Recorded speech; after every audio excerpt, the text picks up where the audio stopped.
Wasimamizi wa uchaguzi kutoka Tume Huru ya Taifa ya Uchaguzi INEC wametakiwa kufuata sheria na kanuni za tume wakati wanapotekeleza majukumu yao ili kuleta ufanisi katika uchaguzi mkuu unaotarajiwa kufanyika tarehe 29 mwezi Oktoba.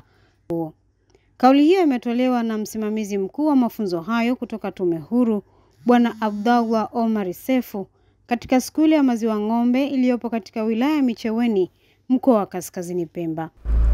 Tupo hapa tukiwa katika mwendelezo wa mafunzo yetu kwa watendaji. Ikiwa leo ni siku ya pili, tulikianzia jana kwa watendaji wale makarani waongozaji mistari. Na leo ikiwa ni siku ya pili ambayo inajumuisha mafunzo kwa wasimamizi wa vituo POs, wasimamizi wasaidizi wa vituo PA1 na wasimamizi wasaidizi wa vituo namba 2 PA2. Watendaji hawa wameteuliwa, jumla yao wametokana na majimbo yote 4 yaliyomo ndani ya wilaya na kwa shehia zote ambazo zinapatikana ndani ya majimbo yetu katika wilaya ya Micheweni. Bwana Abdallah Omar Sefu anasema ni yapi madhumuni ya mafunzo hayo?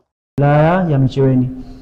Mantiki ya kupewa mafunzo kwa watendaji hawa ni kuwajengea uwezo, kuwapa miongozo na weledi zaidi katika utekelezaji wa majukumu yao ili waweze kutimiza vyema majukumu ambayo wameelekezwa na kwenda kutakiwa kuyafanya siku ya upigaji kura vituoni.